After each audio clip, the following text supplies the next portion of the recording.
সেই বিরাট খামারটিতে কোনো বৃষ্টি হয় না। আমার কপালের ঘাম দিয়ে গাছগুলিকে তৃষ্ণা মেটাতে হয়। সেখানে যে কফি ফলে আর চেরি গাছে যে টুকটুকে লাল রঙের বাহার ধরে, তা আমারই ফোঁটা ফোঁটা রক্ত, যা জমে কঠিন হয়েছে। কফিগুলোকে ভাজা হবে, রোদে শুকোতে হবে, তারপর গুঁড়ো করতে হবে যতক্ষণ না তাদের গায়ের রং হবে আফ্রিকার কুলির গায়ের রঙের ঘোর কৃষ্ণবর্ণ। আফ্রিকার কুলির জমাট রক্তে ঘোর কৃষ্ণবর্ণ।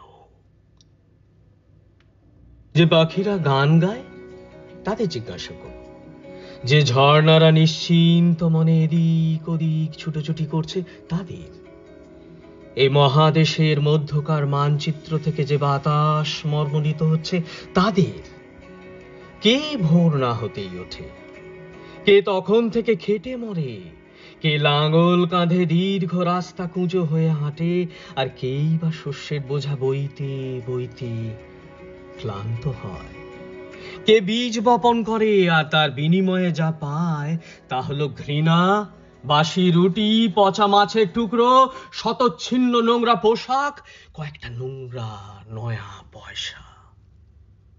আর এরপরেও কাকে পুরস্কৃত করা হয় চাবুক আর বুটের ঠোক্কর দিয়ে?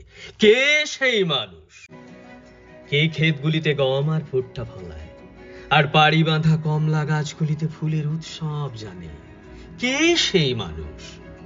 কে ওপরওয়ালাকে গাড়ি, যন্ত্রপাতি, মেয়ে মানুষকে না টাকা আর মোটরের নিচে চাপা পড়ার জন্য নিগ্রোদের মুন্ডুগুলি যোগান দেয়? কে সাদা আদমিকে বড় লোক তৈরি করে, তাকে রাতারাতি ফাঁপিয়ে তোলে, পকেটে টাকা জোগায়? কে সেই মানুষ? তাদের জিজ্ঞাসা করো, যে পাখিরা গান গায়, যে ঝর্ণারা নিশ্চিন্ত মনে এদিক ওদিক ছোটাছুটি করে, যে বাতাস এই মহাদেশের মধ্যকার মানচিত্র থেকে মর্মরিত হয়, তারা সকলেই উত্তর দেবে, ওই ওই ওই কালো রঙের মানুষটা যে দিন রাত গাধার ঘাটুনি কাটছে।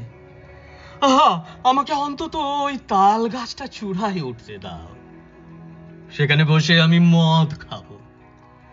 তাল গাছ থেকে যে মদ ছুঁয়ে পড়ে আর মাতলামির মধ্যে আমি নিশ্চয়ই ভুলে যাব ভুলে যাব ভুলে যাব আমি একজন কালো রঙের মানুষ। আমার জন্যেই এই সব।